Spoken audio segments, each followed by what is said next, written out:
Hi there, I am Sally Lotz. I am an author, I'm a writing coach, and I'm a mentor, and this is your author bio.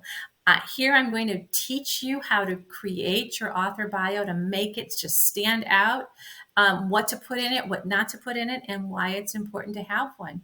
At the end, I'll share my email address, so if you want a copy of this deck, I will email it to you because we can't really ask questions during this time. So I hope that I answer all of your questions for you. I am going to give you some good examples later on of what a bio should look like and what it shouldn't look like. So let's get started. So what's an author bio? An author bio is your story. It's all about you and what makes you the person to be talking about what you're talking about or writing about what you're writing about. There's many different purposes.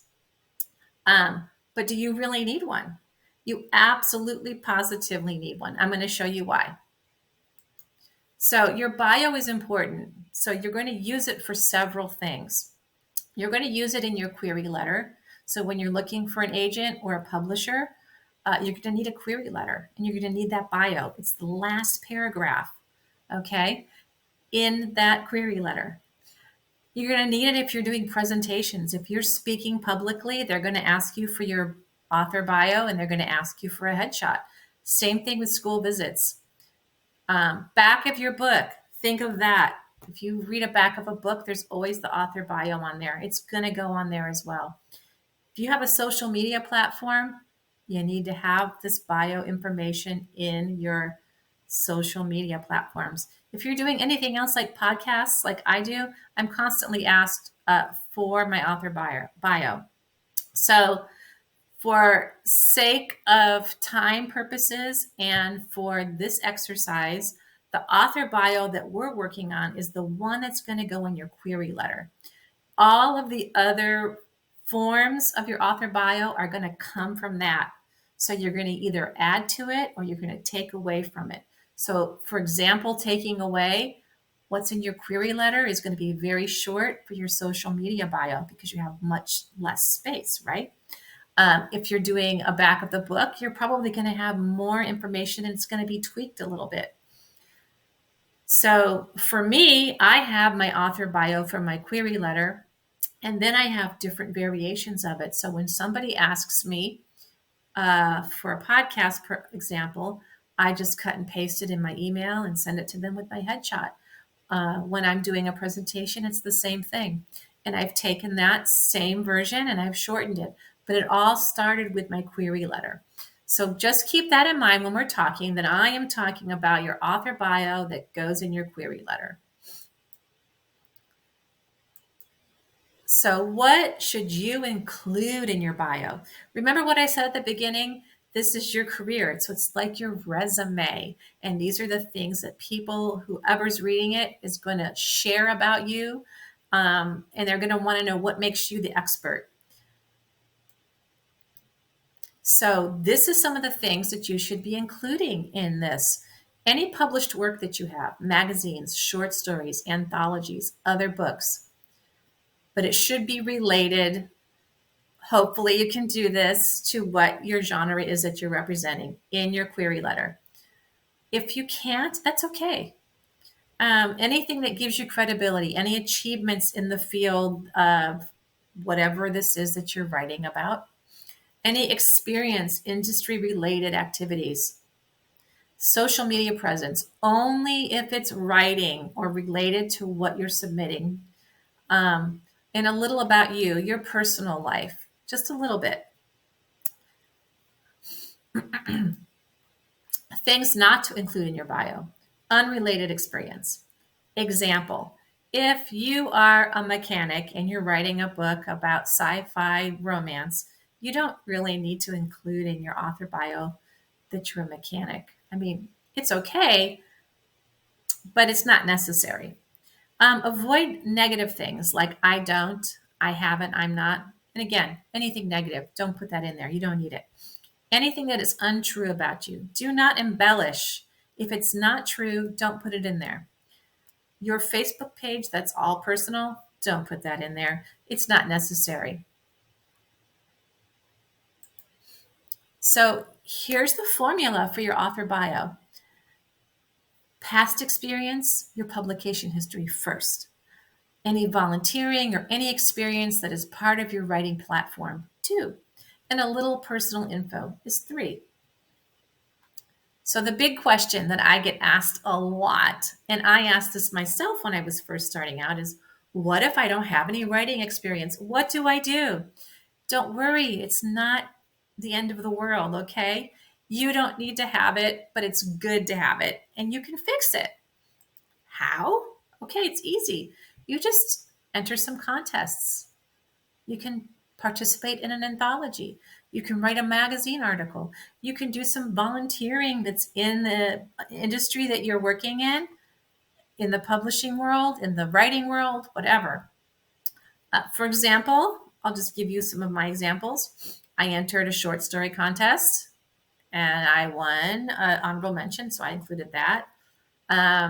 I volunteered as part of the SCBWI, which is the a children's writing group. I put that in there. So just, brainstorm a little bit and think about the things that you can add. And if you can't, figure out a way to add them. Oops, I went too far there. So the next slide is I want to share with you my current author bio. Actually, it's from a couple years ago. It's changed a little bit. So I want to share this with you. This is something, an example of someone who has experience of what they would use. And keep in mind, this was in my query letters, and I write middle grade horror. So I have 2 picture books on the now defunct Houghton Mifflin McGenius app, and a 3rd published with a small press. I am the Assistant Regional Advisor of the SCBWI Northern Central region and remain an active member in my new state of Florida. I received an honorable mention in the 90th Annual Writer's Digest Writing Competition, and I was a recent guest on the Shit No One Tells You About Writing podcast. I also have a completed middle grade manuscript set during Y2K in California Gold Country. Thanks, Stephen King meets M. Night Shyamalan. And when I'm not coaching writers or writing, I attend to my plant babies. I enjoy the outdoors activities in Florida, and of course, I read. Now, I forgot earlier to say that if you're working on some other books that are fitting in with your platform, to include that here in your bio, because editors and agents like to see that you have other things that you're working on. Again, it's okay if you don't, but if you do, this is the place to add it. And I want you to see that that's a nice size paragraph. It's not too long. I could have gone on. I have more stuff to put in here, but I didn't want it to get too lengthy. So now I'm going to show you some of my earlier ones so you can see when I didn't have experience, what I did. And these are not good. As I'm reading them, these bios are not good, but I used them. And one of them, I actually got a book deal. So my first one, I had written a book about a child who was a dog sitter. During a stint between jobs, I became a professional pet sitter, dog walker. My circle of friends calls me the dog whisperer, able to take any unruly dog and get it to walk calmly with me. I believe I have a lot of insight as to what dogs really want to do. I'm a member of SCBWI, attending their conferences and creative writing intensives. Currently, I work for the NorCal Ace Retailer Group, a marketing and advertising agency for 54 Ace hardware stores, as their house writer. I also write and edit ad copy and newsletters. I'm a member of BNI, where I tout my writing and hone my marketing skills. This is so wrong in so many ways. This broke all the rules that I just told you. So I did not need to put all of my professional writing stuff in there. That wasn't necessary. But I felt at the time that I didn't have enough writing skills to show them that I was serious about becoming an author. I also didn't need to include the whole part about the dog walking and all that. This was a book about a child who was a dog sitter, so I felt I needed that. To change this, I would have put the part about I'm a member of SCBWI. I would have put that, I do writing for my field of work. I didn't need to put all that about the business stuff.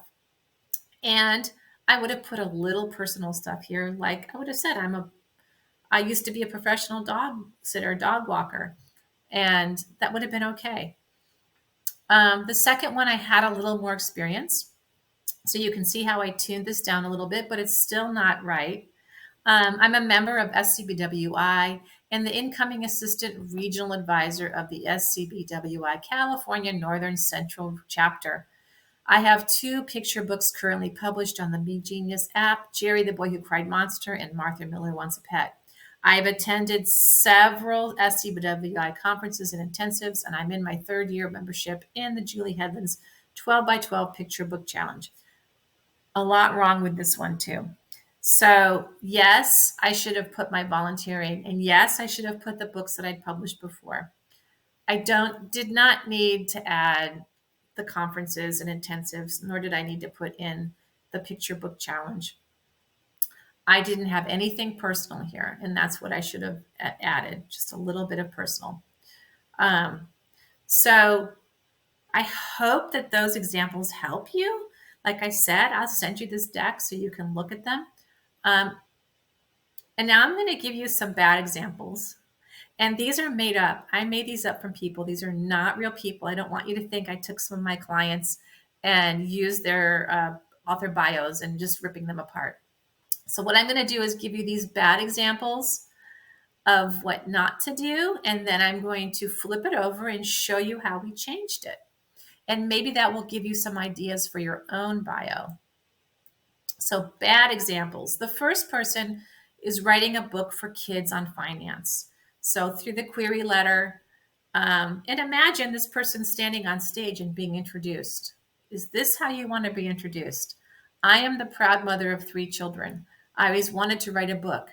Ever since 1st grade, when my teacher told me I had potential, I have only written newsletters for the PTA, but everyone loves them. I live in Ohio. I like to read books. Okay, I don't have anything against proud mother of 3, but it doesn't belong here. And it's not written the right way, okay? I've always wanted to write a book. It's not necessary at all, because if this is your bio for an author, obviously you've wanted to write a book. The negative part was I haven't written anything. So you don't need to say that. I live in Ohio. Yay, that's great, but it's a little boring. Okay. And I like to read books. That's obvious because you're a writer. You should like to read books. So this shows me nothing about this author that I am excited about them. My interest is not piqued. If this was for a speaking gig, I'm already bored. Okay. Back of the book, I wouldn't pick up the book. Okay. Second one, this person wrote a silly book about cats and their habits. I am a teacher and spend my days surrounded by children, so I know what they like to read. I read books to them all the time. When I'm not teaching, I play bingo and I hang out at the cat shelter. Okay, again, nothing in here about this author. We know she's a teacher, but there's nothing in here about her writing career or her writing history. And she likes to play bingo. And she hangs out with cats. Again, imagine your bio is what is announcing you somewhere. They're going to read that out on stage. Is this what you would want them to say? No. So let's go to the next one. And this is me revising them so you can see what I did. So the first book was teaching children about money. And this person that I made up happened to be a financial planner, but they left that out of their author bio. That is important information. Remember I said that in the beginning of include activities or career activities, especially if you don't have any writing that pertain to your book or your authorship. So this is my first foray into writing a novel. I have an honorable mention in the Writing World Short Story Contest in 2023. I am a member of XYZ Writers Association, as well as the organizer of the High School Financial Club. I am an active parent, busy with my 3 young children, as well as a financial planner. I've also appeared on our local news and had a podcast guest, both geared towards children and financial success. So do you see what I did there? Even if this person did not have the short story part or the XYZ, they had enough with the financial planner, and working with the kids in the school and being a guest. So this one was easy to do because they simply entered some contests and joined an association and got some credibility. So the next one is the cat bingo lady. Actually, I didn't say if it was a lady. This could be a man as well. So I have written and published 3 articles for various animal magazines: Cat World, Cat Highlights, and Cats, on various cat habits. I have been a volunteer at the local cat rescue for over 20 years, where I assisted people with choosing the cat. Or is it the cat choosing their human? I have a TikTok account all about my cat, Chansey, and have over 50,000 followers. When I'm not working with cats, teaching history to 6th graders, I can be found playing bingo. So you see, this person actually was very knowledgeable about cats, and they have a little bit of a sense of humor, which came through in their author bio. So my imaginary person, if this was somebody that I would have told to go and write some articles and get some credibility, so they added that to their bio. But even without that, they have that TikTok following of 50,000 followers, which shows that they're credible in whatever it is they're doing, as well as their cat career. It wasn't necessary to know that this person was a teacher and reads books to the kids. So I hope you see where I'm going. Maybe you're young and you don't have any writing credentials and you don't have any volunteering credentials. That's okay. And maybe you're old, like me, and the same thing. Start looking for places where you can insert yourself and do these things. Start participating in some online writing, flash fiction. They're all over the place. It's a Google search so that you can add that to your bio. And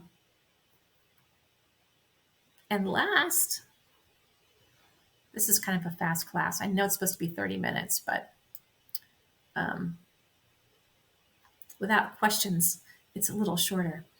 But I want to give you this outline on how to write your bio.